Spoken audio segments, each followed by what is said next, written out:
So guys, what is the best training split? I've been asked this a couple of times now, so I thought I'd do a video on it instead of a post. Essentially, there is loads to consider when it comes to the best training split, but there is some major points that I'll cover in this video, and then I'll also go over how I used these points to make my own training split. So yeah, welcome to another video. Quick update on myself. I'm nearly 180 pounds now, so I'm up 28 pounds since the show day, or the final show day, so it's been about 4 months now, so good rate of gain.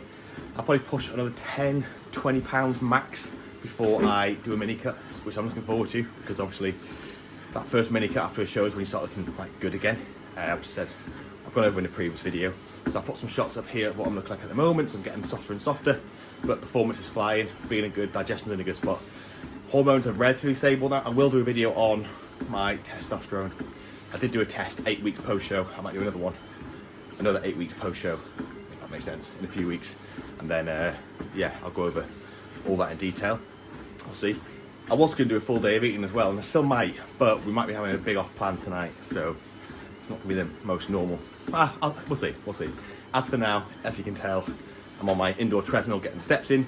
Winter has surely arrived upon us here in the UK, and it's gone from literally being really sunny, and it might be sunny in the day today, but then really cold nights.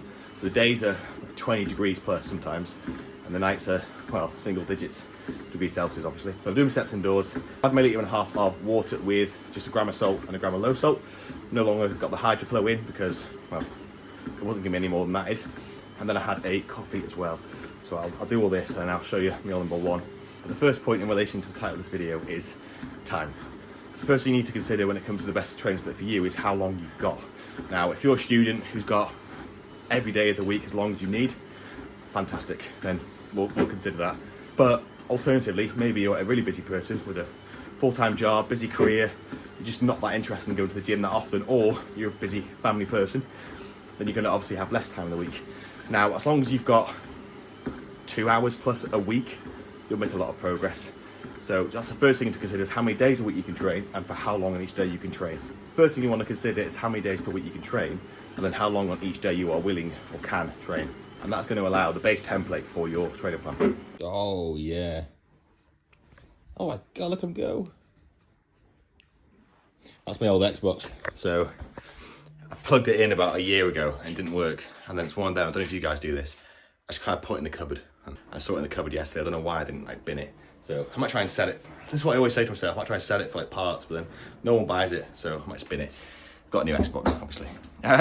First meal is cream of rice. So it's 120 grams of cream of rice. Half of that is flavoured, half of that is just the plain one you get in Asda, because the flavoured one's like £15 to £20 a bag, and then the unflavoured one in Asda is like £2.50. So, and I don't really like the constant flavour. And then 20 grams of oats as well, just to make it a bit thicker. 50 grams of whey on top, 100 grams of frozen raspberries, 10 grams of peanut butter, and a bit of cinnamon. I think that's it. And I'm going to have 2 of them as well, which I'll open and have just before I eat them, because otherwise they go soft really fast.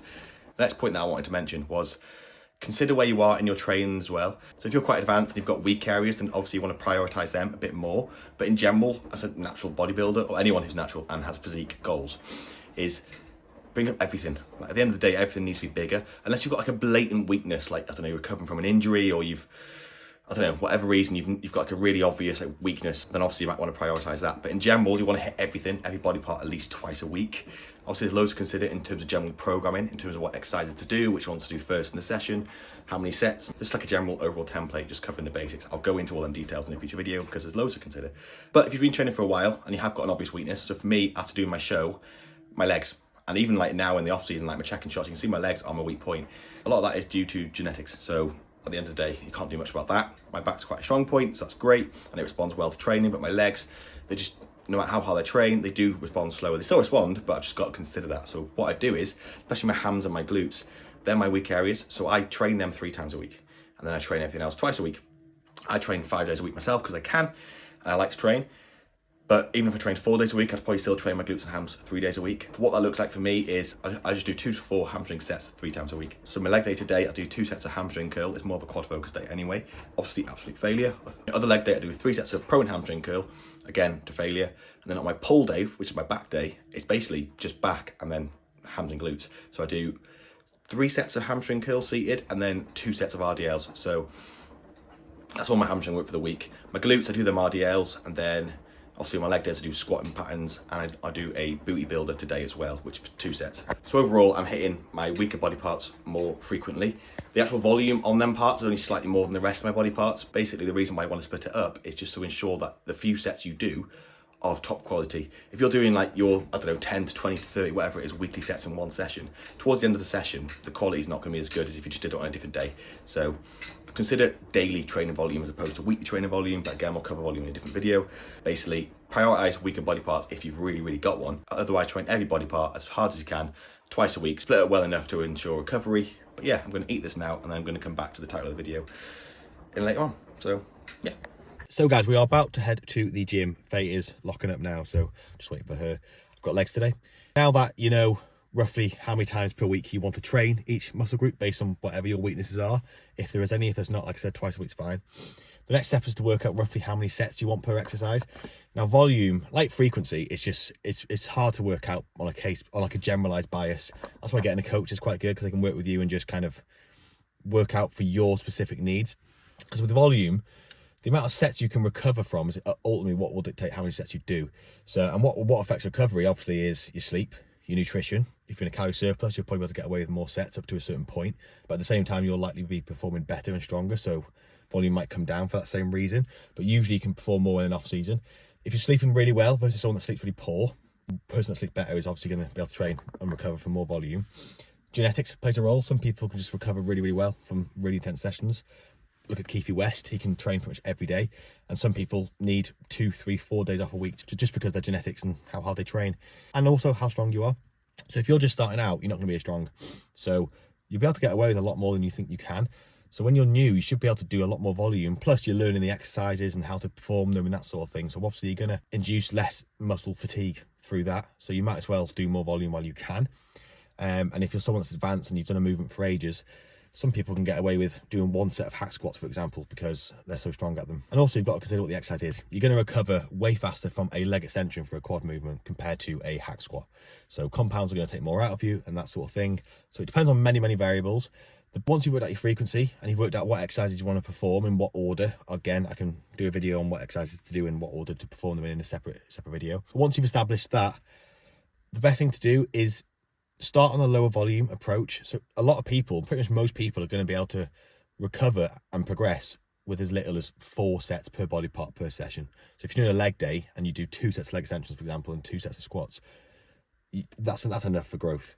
Now the best thing to do is to do that for a while, or a couple of weeks. But once you've spent a couple of weeks establishing your movement patterns and you're just getting used to the new routine you've got, after doing them 4 or 5 sets, if you're progressing, slowly start increasing the volume. Now, don't be crazy. Maybe add a set of leg extension 1 week, next week add a set of leg press. Start increasing your volume, and as soon as you notice progress starting to slow down or stopping, that's when you know to pull back a little bit, and that is your recovery for you, based on your routine, your genetics, your lifestyle, everything. That's probably the maximum amount of volume you'll be able to recover from and still progress. Now, obviously, a bit like how it changes person to person, it also changes within yourself. Now, if you get a new job, or as you get stronger, or just as you get older, or I don't know, your expenditure outside of work changes. As all these different stresses affect you, your general allostatic load, your volume requirements are going to change just based on all them factors.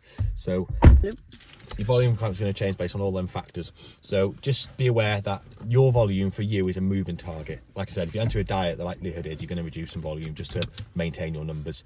Some people, what they do when they go to a diet, they notice they get weaker, so they try and perform more volume to compensate for the fact they're performing poorer quality sets, which just further exacerbates the problem. So that's the best way to do it. Start with a low amount of volume per body part per session, not per week. Per session is probably better. Start increasing it until you notice progress stopping. So for me today, what have I got? I've got 2 sets of hamstring curls. The reason why it's only 2 sets is because when I was doing 3 sets, the other 2 days I had hamstring curls weren't progressing like they should be. So 2 sets for me seems to be that sweet spot where I can still progress and not be impairing my recovery. And it's the same across all my movements. My quads today, I've got 5 direct sets on my quads and then 2 or 3 direct sets on my glutes. And again, that's the amount I can recover from at the moment. As I get stronger, I might have to take away a set of like the leg press, for example, just in order to continue progressing. But that is how you work out the best volume for yourself. I'm going to try and start my car now. Faye tried to start it yesterday and it wouldn't start. Starting it. But yeah, I think that's it. Potentially find out what body parts you want to bring at the most, if there's any. If not, do everything twice. If there is something, maybe do it 3 times. Find a baseline volume in which you can progress and recover from. Slowly increase that volume over the coming weeks until you are no longer progressing, in which case bring it back a couple of sets until you are progressing at the rate that you were previously. And then at some point you're going to need to deload. And again, how often you deload is again so specific. I might do a separate video on that altogether. But for most people, it's going to be between 4 and 12 weeks where you just feel absolutely battered and your progression is not happening across all your exercises for multiple days in a row. And that's usually when you need to deload. But there's many reasons as to why that could happen. That isn't the case for deload. But yeah, your genetics, your training recovery, everything, your strength will dictate how often you need to deload. Some people, again, look at Keithy. I don't think he's ever had a deload in his life, and he still progresses week on week with quite high volume, still trains like an absolute animal. So some people are absolutely nuts. I can't do that, I'll be dead. For me, personally, like I said, train my hamstrings and glutes 3 times a week, so a weak point. Usually it's 2 to 5 sets on them body parts per session in that. And then for myself, I usually find it's the 6 to 8 week mark where I just need a deload. And for me, the biggest sign is I just don't want to train, which I usually love training. But yeah, I'm off for legs. Faye is off to go and wash her hair, and we will catch you guys in a sec. So guys, training is done. I'll put some clips up if you haven't seen already, actually. I actually recorded it all for Instagram for a change. So I literally did my warm up, 10 minutes of steps like I always do. And then as I was warming up on the calf raise, just before the first set, Finn messaged me saying, devolume today, mate. So good timing on Finn's half. So that's basically what the rest of the session was. It's basically devolume. Yeah, so I kept calf raises, still 2 sets. I just got rid of the drop set that I usually do at the end. Abs, I kept 2 sets because they're not that fatiguing. So a devolume or not, and they're not going to wipe me out. Usually on devolume, what I do is for myself is just take away a set, either top set or back off set off everything. But I didn't for them too. And then hamstring curl was just 1 set because usually 2, as I said earlier. And then a side bit squat press, ideally would have done 1 set, and then the next leg press I only have 1 set already, so I would have just kept it as 1 set. But I ended up just sticking to 2 sets of the side bit squat press, which you'll see, the second one being paused, and just got rid of the other leg press. It just saves me warming up for ages just to get 1 set out of both leg presses. And then the boot builder, I did 1 set, and then I did just 2 sets, so basically got rid of a set off each of them. Leg extension, I only do 1 set normally, so I got rid of that. And then I think that's it. I think that's my session. So it's a really good session. I progressed on everything. The side bit squat press, I actually increased it by 10 kilos, even though I only got 7 reps last week. I just really wanted to get 6 plates. So, no, 7 plates. So I increased it by 10 kilos. I got an extra, I lost 2 reps, but they're very, very good reps, as you'll see. And I just minimized breathing at the top.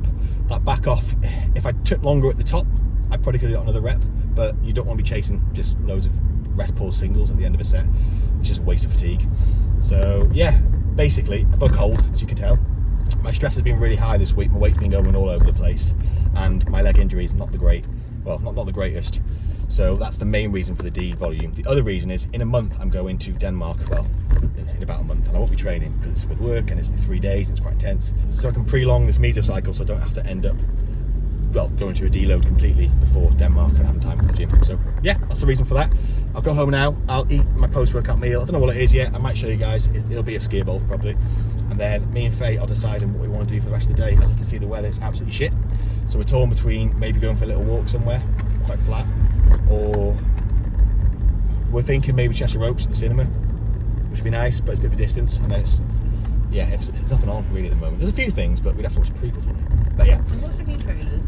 Oh, she's watched trailers for now. But you want to do ratings as well? For what? Because the trailer might look alright and then the ratings. No, I mean you have to watch the prequels like a lot of the things. Oh, I don't know. I already did series ones actually. There's that weird one with Just Do It guy. Just Do It. Split. That's not a new one of those. Oh, there is. There is? Yeah. What is it? And then yeah, we'll see. Might get takeaway either way. Yeah, catch you guys in the next clip. Ben has something to say. I was wrong. He was wrong. I was wrong. I was right. So Faye was right. So It's just the same guy. there is a trilogy. Oh, it's Bev picking berries. Oh, should we pick her up? She heard me. I didn't wave. What So I bitch? thought, yes, I am Bev. Our neighbour, she's lovely. Little old lady. She's a cat She's lady not like that me. old. That sounds horrible. She's about 50s. Yeah. So she's not old. Older than me. Yeah, I'm wrong. Faye's right. Basically, there is a trilogy, and he is in a new film, but They're not I was getting related. mixed up with the Maybe they are related. I was getting mixed up with the 2009 one, 19 one. So Faye, I apologise. I do not accept your apology. So for my post-workout meal, I have a skier bowl. So basically what I do is I make a base, which looks gross, and that is just plain skier, 425 grams, a few vanilla drops, and 50 grams of oats. I like the oats to like marinate a little bit, just so they retrograde, just so they suck up the yogurt a bit more, because otherwise you get like quite hard oats. So I have that, and I literally use whatever fruit I have left in the fridge. So I've got 45 grams of dates-ish, I'll weigh it now, an apple, the rest of them blueberries. I'll have frozen raspberries on it, some more frozen blueberries probably, and then 20 grams of honey. I think that's it. So if I do a full day of eating, I'll put the macros on the screen. Otherwise, I'm just going to whip it all together and just enjoy it. I'm not going to show you because I'm really hungry. So catch you guys in a bit. Go on then. I'll spoil you guys with the final product. That's the final product. So the macros will be on the screen, like I said. It ended up being 100 grams of blueberries altogether. What I do is I just track it all together and then just almost like macro count a little bit on the weekends. I still have at least four main protein servings. I've saved some carbs in this work. Still over 100 grams of carbs, but I've saved some carbs so that we'll probably get a takeaway later. We don't know yet. We'll see. So I'll catch you guys next clip. We still haven't decided what we want to do, so we've come for a walk. Well, we tried to come for a walk. It's really busy, isn't it? Super busy. It's really. You know what? It's about to rain, so we thought we'd come out before it started raining, and now it's gone sunny. And I haven't brought my sunglasses. And we're dressed up in winter, so look at this shit on my. Anyway, got a Pepsi Max. Well, I finished it now. I had a Pepsi Max, which is the go-to drink, as all you guys know.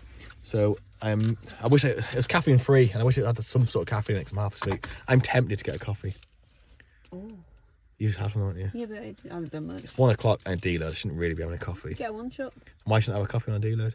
Because it is naughty. Yeah. There Why? you go then, case closed. So basically, a general allostatic load is basically all your stresses together. You are trying to reduce stress, and coffee brings your heart rate up. Basically. Yeah. Kind of, yeah. Basically, yeah. So coffee will contribute to a total allostatic load, and in a deload, the goal is to reduce stress and recover, so do the opposite. But I might go completely against that anyway, so ignore that. So I might do that. We're thinking takeaway. Well, Faye's thinking takeaway. We got burgers at home, and I like making homemade burgers. But Faye wants a takeaway. But she wants a Domino's, and we have a Domino's. No, we haven't had Domino's for ages. We haven't, but we have it every time we have a takeaway. Yeah, but Chinese gives you spots. I'm tempted for Chinese. We could each get our own thing. Don't be ridiculous. I'll get a coffee, I probably won't record it, and we'll go for a little walk and just get something done. I've genuinely got nothing to do today. I have got work to do, but it can be done tomorrow. So, yeah, cool. See you in a bit. We went for it. Even Faye had another one. And she had a coffee before leaving the house. So she's feeling a bit slutty. I'll try and do a taste test, but it looks very hot. It's Caffeine Hero.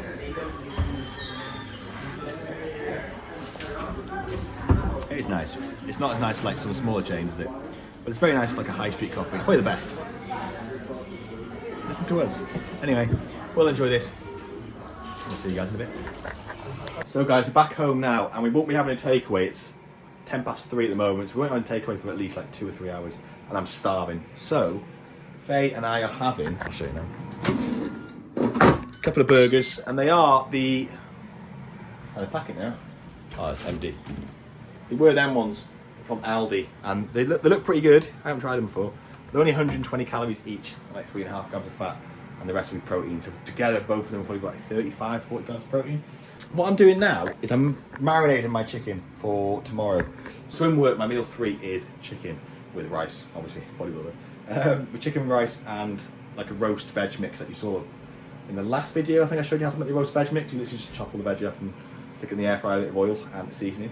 Use actual oil, not spray oil. It makes a big difference. It makes it much nicer, and it's only like an extra 10 calories per serving. So if you're dieting, it's still worth it. The seasoning I use for my chicken, which I recommend, is that, I don't know if you can see that from Amazon. It's called Chicken Seasoning Blend from the Spice Specialist. It's really nice. It's quite expensive. That's a large one, so it's like, I'm sure it's like £15 or something.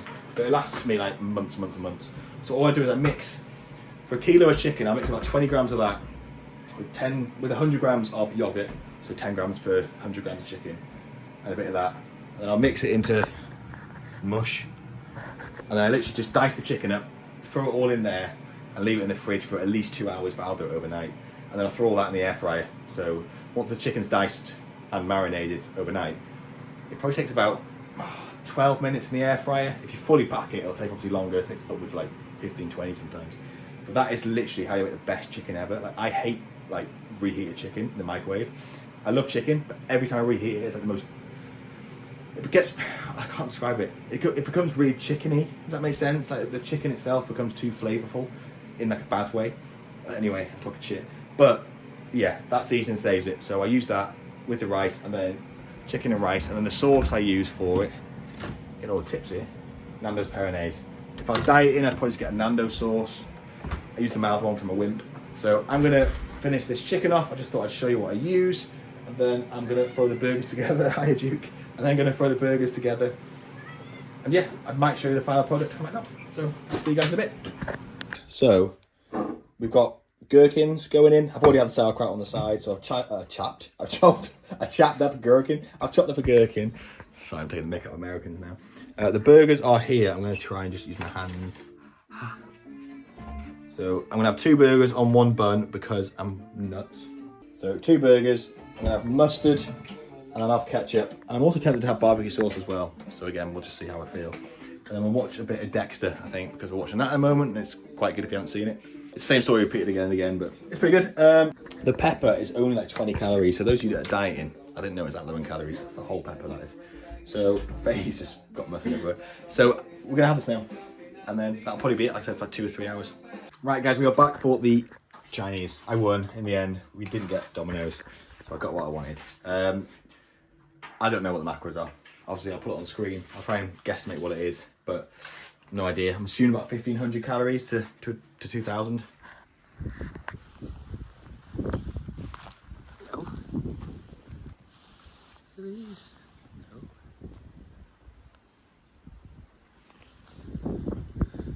So guys, it's actually been a couple of days since that Chinese that you saw.